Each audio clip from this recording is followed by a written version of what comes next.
Merci beaucoup pour la question. Je pense que les questions sociales du peuple congolais ne devraient pas simplement être abordées à la veille des festivités de fin d'année. Je pense que des questions sociales sont des questions de vie, sont des questions de survie de nos populations qui devraient être les chevals de bataille de tous les gouvernements. Pas seulement le gouvernement Tshibala, ça doit être le cheval de bataille de tous les gouvernements qui se succéderont même par la suite. Aujourd'hui, je pense qu'il y a beaucoup à faire sur le plan du social du Congolais. Il y a des gens qui se posent des questions de la manière dont ils vont passer la fin de l'année. Pour ceux qui travaillent, au moins, je pense que le gouvernement pourra prendre des mesures pour soulager tant soit peu des fonctionnaires de l'État, ceux qui sont dans diverses administrations. Mais la question du social devrait être prise dans son ensemble pour voir comment tous les Congolais, comme je l'ai dit, devraient se sentir bien dans leur pays, non pas seulement à la veille des festivités, mais tous les jours. Des questions de soins de santé, des questions liées à l'éducation, ce sont des questions sociales qui devraient en principe attirer l'attention du gouvernement congolais. Après la publication du calendrier électoral, il y a eu un projet de loi électorale qui a été déposé au niveau de l'Assemblée nationale, voté et adopté par les députés, malgré l'absence des députés de l'opposition. Alors certains ont jugé que les députés étaient corrompus. Est-ce que vous pensez que cette démarche-là a été logique, de voter une loi qui doit engager toute la République sans les députés de l'opposition? Je ne voudrais pas particulièrement parler de ces cas. On a enregistré aussi d'autres cas par le passé où des lois ont été votées sans la présence de l'opposition dans la salle. Mais je pense que, en tant que président de l'Assemblée nationale, M. Obama Minaku devrait, à chaque fois qu'il sera devant ces cas, arrêter, suspendre les débats, aller vers les députés de l'opposition qui quittent la salle pour les convaincre de retourner dans la salle afin de trouver un consensus. La loi électorale, je pense que c'est une loi importante qui va en tout cas poser les fondamentaux du processus électoral. Il était important que les députés aussi de l'opposition puissent être présents dans la salle. Mais bon, cela n'a pas été le cas. La loi a été votée sans l'opposition. Elle est maintenant au niveau du Sénat. Nous pensons que ils peuvent encore se rattraper. J'ai vu les députés faire des manifestations pour contraindre le Sénat à voter la loi de la manière la plus correcte, pour extirper de cette loi tout ce qui est considéré comme anticonstitutionnel, tout ce qui est considéré comme injustice, tout ce qui est considéré comme ne privilégiant pas la démocratie. Et je pense qu'on peut encore espérer. La loi au niveau du Sénat, elle a été, je pense, envoyée à la commission PAJ. Et nous espérons qu'à ce niveau-là, d'autres amendements pourront être apportés qui pourront améliorer cette loi. Certains nous parlent du seuil. Est-ce que ce seuil-là est quand même normal pour l'avancement de notre démocratie? Non, mais moi je me pose la question sur l'opportunité de cette innovation. Qu'est-ce qu'on reproche à la loi de 2011 où c'était la proportionnelle. Qu'est-ce qu'on reproche à la proportionnelle? Pour moi en tout cas, je trouve qu'il n'était pas du tout opportun que nous puissions instaurer les systèmes de seuil, parce que avec les systèmes de seuil, il y a des partis qui seront marginalisés, hein, mais aussi il y aura un problème de légitimité qui va se poser.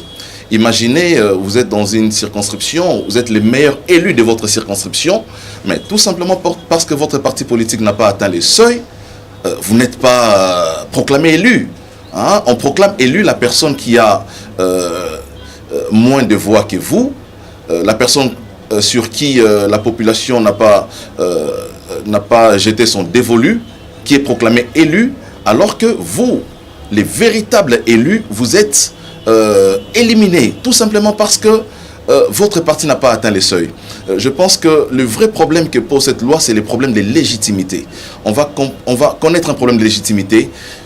La population ne va pas se retrouver, s'identifier aux députés qui seront proclamés à l'issue de cette redistribution qui va résulter du seuil.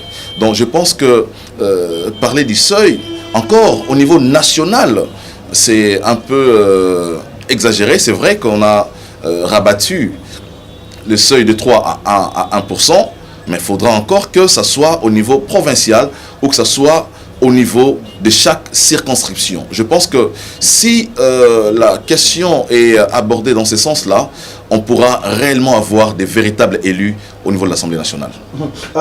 Aujourd'hui, au niveau du Sénat, s'il arrivait que le Sénat rejetait cette loi, quelle serait peut-être la suite pour notre pays? Non, mais je pense que la Constitution a réglé les problèmes.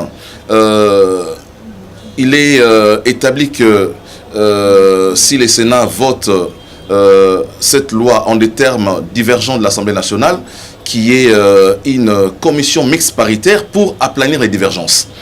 Mais au cas où les divergences persistent, c'est à l'Assemblée nationale que reviennent les derniers mots. Donc, et à ce niveau-là, si la loi est votée telle qu'elle se présente aujourd'hui, et je pense que le seul recours sera maintenant la Cour constitutionnelle qui devra se prononcer sur la constitutionnalité de cette loi. Est-ce que cette loi est constitutionnelle ou pas? Donc je pense qu'il y a encore une autre voie des recours auquel on pourra toujours recourir pour exiger la constitutionnalité de la loi électorale qui est en examen. Pour chuter, parlons un peu Senko. Juste un mot. Les abbés, les évêques ont promis chaque jeudi, à partir de 21h, Pétambola, son de cloche, pour réclamer la mise en œuvre effective de l'accord du 31 décembre. Comment est-ce que vous jugez cette démarche-là des évêques? Non, mais je pense que c'est une liberté d'expression. Les évêques ont le droit de sonner, de tirer la sonnette d'alarme. Je pense que je ne vais pas ici, moi, critiquer leur démarche pour dire que leur démarche viole l'accord ou leur démarche trouble la paix sociale. Ce sont des mesures de pression. Ils sont congolais, ces évêques. Ben, ils ont trouvé un moyen pour faire pression aux institutions de la République. Ben, je ne peux que saluer leur initiative. Ben, j'en appelle aussi au bon sens de tous les acteurs que l'accord doit impérativement être appliqué. Hein? Donc il n'y a pas de débat là-dessus. Si c'est que exigent les évêques entre dans le sens de la signature qui a été apposée sur les documents de l'accord par tout le monde, ben, je pense qu'on ne peut que soutenir une telle initiative. Un mot à toute la population. Non, mais je pense que, je l'ai dit ailleurs, le calendrier électoral a été publié. Je pense que la démarche que nous devons tous adopter, c'est celle de soutenir ce calendrier électoral, de ne pas perturber la quiétude, de ne pas perturber les institutions pour permettre à ce que l'aspiration profonde des Congolais, qui est l'alternance au niveau des institutions, soit effective. Je dis, il faudra éviter tout comportement, tout acte qui éloignerait de nous cette perspective que nous attendons tous des nouvelles institutions, une nouvelle Assemblée nationale, de nouvelles assemblées provinciales, un nouveau président de la République, un nouveau Sénat. Donc j'appelle tous les peuples congolais à travailler dans le sens de soutenir ces calendriers qui permettra à ce que l'alternance que nous attendons tous soit effective. Merci. Merci beaucoup.